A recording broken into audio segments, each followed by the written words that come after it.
Hello friends, welcome to our channel. நமக்கு ரொம்ப பிடிச்ச விஷயத்தில் ஒன்று மருதாணி வைக்கிறது. அதுவும் சின்ன குழந்தைங்கிறது பெரியவங்க வரைக்கும் வைக்கலாம் இல்லைங்களா? ரொம்ப ஹாப்பியாக நம்ம ஃபீல் பண்ணுற விஷயமும் கூட. ஆனால் நிறைய பேருக்கு பார்த்திங்கன்னா மருதாணி எப்படி வச்சாலும் சரி சிவக்கவே சிவக்காது. ரொம்ப ஆசையாக அரைச்சிட்டு நம்ம நைட்டு ஃபுல்லாக வச்சாலும் கூட சின்னதாக ஒரு ஆரஞ்சு கலரில் ஷேடு தான் தெரியும்.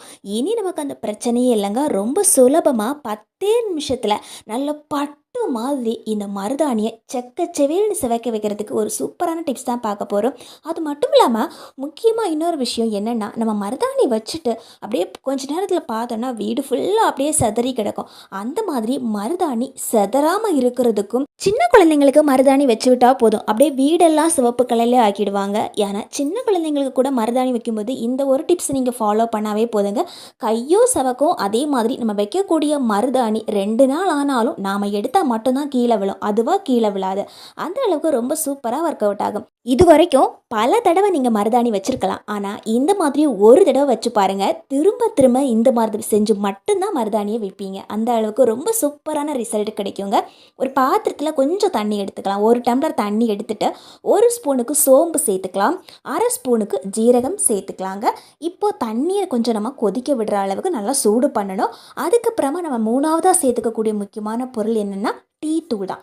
எந்த டீ தூள் வேணாலும் சேர்த்துக்கலாங்க. நார்மல் டீ தூள், நம்ம ரேஷன் கடையில் கிடைக்கக்கூடிய டீ தூள் கூட சேர்த்துக்கலாம். மருதாணி அரைக்கிறதுக்கு இந்த பொருளெல்லாம் தேவையாங்க அப்படின்னு நீங்கள் நினைக்கலாம். ஆனால் நம்ம நார்மலாக மருதாணி வச்சுட்டு ஒரே ஒரு தடவை துணி மட்டும் துவைச்சிட்டு அதுக்கப்புறம் பாருங்கள், கையில் இருக்கிற பாதி மருதாணியும் கரைஞ்சி போன மாதிரியும் இருக்கும். ஆனால் இந்த மாதிரி அரைச்சி நீங்கள் ஒரு தடவை வச்சு பாருங்கள், ஒரு வாரம் ஆனாலும் நம்ம வச்சுருக்கக்கூடிய அந்த மருதாணியோட கலர் கொஞ்சம் கூட மங்காமல் நல்லா பிரைட்டாக இருக்குங்க. தண்ணி நல்லா கொதிச்சிடுச்சு. ஒரு 5 நிமிஷம் நல்லா கொதிக்க வச்சுட்டேன். அதுக்கப்புறமா கீழே தூக்கி வச்சுட்டு இந்த மாதிரி ஃபில்டர் பண்ணி எடுத்துக்கலாங்க. தண்ணி மட்டும் தனியாக நம்ம ஃபில்டர் பண்ணி எடுத்து வைக்கலாங்க. இப்போ நமக்கு தேவைப்படுறது பார்த்தீங்கன்னா நல்ல ஃப்ரெஷ்ஷான மருதாணி இலைகள் தான். நிறைய பேருக்கு மருதாணி இலைகள் கிடைக்காம கூட இருக்கலாம். சிட்டியில் இருக்கிறவங்களுக்கு மருதாணி இலைகள் கிடைக்கிறது கொஞ்சம் கஷ்டமாக இருக்கும். அந்த மாதிரி மருதாணி இலை இல்லை அப்படின்னா கூட கவலைப்படவே தேவையில்லைங்க. நாட்டு மருந்து கடைகளில் மருதாணி இலை பவுடர் அப்படின்னு கேட்டால் கிடைக்கும். அந்த மருதாணி இலை பவுடரை வாங்கி இதே மெத்தட்லேயே நீங்கள் செஞ்சு பாருங்கள், ரெண்டுமே சேம் ரிசல்ட் கிடைக்குங்க. இப்போ நம்ம கிள்ளி வச்சுக்கக்கூடிய இந்த மருதாணி இலைகளை மிக்ஸி ஜாரில் எடுத்து போட்டுக்கலாம். இப்போ நம்ம சேர்த்துக்கக்கூடிய பொருள் என்னென்னா, ஒரு சின்ன எலுமிச்சப்பழ சைஸுக்கு நம்ம புளி சேர்த்துக்கலாங்க. அதுக்கப்புறமா நம்ம சேர்த்துக்கக்கூடிய பொருள் என்னென்னா சர்க்கரை தான், சீனின்னு கூட சொல்லுவோம். இந்த சீனியில் 2 ஸ்பூனுக்கு நான் இன்றைக்கி சேர்த்துருக்கிறேன். இப்போ நாம் ஃபில்டர் பண்ணி வச்சுக்கக்கூடிய தண்ணியில் தேவையான அளவுக்கு மட்டும் ஊற்றிக்கலாம். நான் வந்து ஒரு 1/4 டம்ளர் அளவுக்கு தண்ணி தான் சேர்த்துக்கிட்டேன். மிச்ச தண்ணியை நம்ம தூர ஊற்றக்கூடாது, அப்படியே வச்சுக்கணும். அந்த தண்ணியும் நமக்கு தேவைப்படும். மிச்சமாக இருக்கக்கூடிய இந்த தண்ணியை நம்ம எதுக்கு யூஸ் பண்ணுறோம் அப்படிங்கிற விஷயத்தையும் நான் உங்களுக்கு சொல்கிறேங்க. இப்போ நம்ம தேவையான அளவுக்கு தண்ணி ஊற்றி இந்த மாதிரி நல்லா அரைச்சி எடுத்தாச்சு. நான் வந்து பச்சை தண்ணி எதுவுமே சேர்த்துக்கல. இதில் நம்ம முதல்லையே வடிகட்டி வச்சுருக்கக்கூடிய அந்த தண்ணி மட்டும்தான் சேர்த்துக்கிட்டேங்க. நம்ம கையில் எதுவுமே இந்த கலர் ஒட்டிக்காமல் இருக்கணும் அப்படிங்கிறதுக்காக ஒரு ஸ்பூன் வச்சு மிக்ஸ் பண்ணி அரைச்சி எடுத்துட்டேன். இப்போ நம்ம ஒரு பவுல் எடுத்துக்கலாம். நம்ம அரைச்சி வச்சுக்கக்கூடிய இந்த மருதாணி இலைகளை இந்த பவுலில் எடுத்து வச்சுக்கலாங்க. மருதாணியில் ஆரோக்கியம் சார்ந்த விஷயங்களும் நிறையவே இருக்குங்க. நமக்கு இருக்கக்கூடிய வாத பிரச்சனை, உடல் வலி, டென்ஷன், மன அழுத்தம், இது எல்லாத்தையுமே போக வைக்கிறதுல நம்பர் 1 மருதாணி. நமக்கு ரத்த அழுத்தத்தை சீராக்கி நமக்கு உடலில் நல்ல ஒரு ரத்த ஓட்டத்தை கொடுக்கக்கூடியது இந்த மருதாணி. ஆனால் டக்குன்னு சளி பிடிச்சிடுது அப்படிங்கிற காரணத்துக்காக நிறைய பேர் மருதாணி வைக்காமல் இருப்பாங்க. இதுக்கு நம்ம என்ன பண்ணலாம் அப்படின்னா, சின்னதாக நீலகிரி தைலமோ அல்லது கோடாரி தைலமோ யூஸ் பண்ணிக்கலாம், அல்லது யூகாலிப்டஸ் ஆயில் கூட யூஸ் பண்ணிக்கலாம். இதில் ஒரு 2 சொட்டுக்கோ அல்லது 3 சொட்டுக்கோ நம்ம அரைச்சி வச்சுருக்கக்கூடிய இந்த மருதாணி இலையில் இந்த மாதிரி நல்லா மிக்ஸ் பண்ணி விட்டுக்கலாங்க. இப்போ நம்ம இந்த மருதாணி இலையை இந்த மாதிரி க்ளோஸ் பண்ணி வச்சிடணும். மினிமம் நம்ம வந்து ஒரு 1/2 மணி நேரமோ அல்லது 1 மணி நேரமோ கூட அப்படியே விட்டு வைக்கணுங்க.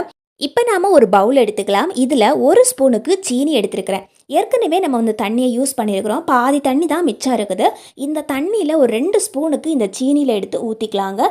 இப்போ இந்த சீனியை இந்த தண்ணியில் நல்லா கரையணும், அந்த அளவுக்கு நல்லா மிக்ஸ் பண்ணி வச்சுக்கலாங்க. நம்ம ஏற்கனவே இந்த மருதாணியை அரைச்சி வச்சுருக்கிறோம் இல்லைங்களா, அந்த மருதாணியை நம்ம உடனடியாக எடுத்து யூஸ் பண்ணவே கூடாதுங்க. நம்ம வந்து கொஞ்சம் நேரம் கழித்து பார்க்கும்போது மருதாணியோட கலர் நல்லா சேஞ்ச் ஆகிருக்கும். நம்ம அரைச்ச உடனே பார்க்கும்போது நல்ல பச்சை கலரில் இருக்கும்.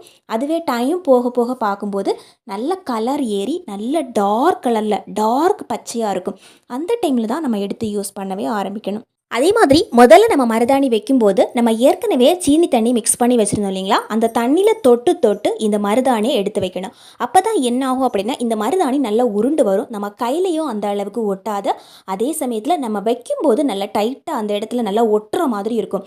மருதாணி அவ்வளோ சீக்கிரம் கீழே விழாதுங்க. இது ஒரு சூப்பரான முக்கியமான டிப்ஸ் அப்படின்னு கூட சொல்லலாம். மருதாணி அதிக நேரத்துக்கு நமக்கு அப்படியே இருக்கணும், ஒரே இடத்துல அப்படியே இருக்கணும், சீக்கிரம் கீழே அப்படி தொளிஞ்சு விழக்கூடாது அப்படிங்கிறதுக்காக தான் நம்ம அந்த சீனி தண்ணி யூஸ் பண்ணுறோம். ஒவ்வொரு தடவையும் நம்ம மருதாணியை எடுக்கும்போது அந்த தண்ணியில் கொஞ்சம் தொட்டு தொட்டு கூட இந்த மாதிரி எடுத்து வச்சுக்கலாங்க. நமக்கு வைக்கிறதுக்கு ரொம்ப ஈஸியாக இருக்கும்.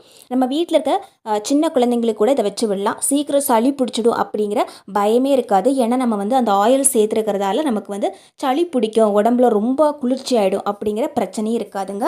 மருதாணியை தலைக்கு போட்டாலோ அல்லது கையில் வச்சாலோ சளி பிடிக்கும் அப்படிங்கிற காரணத்துக்காகவே நிறைய பேர் 5 நிமிஷத்துக்கு மேலேயே மருதாணியை வைக்க மாட்டாங்க.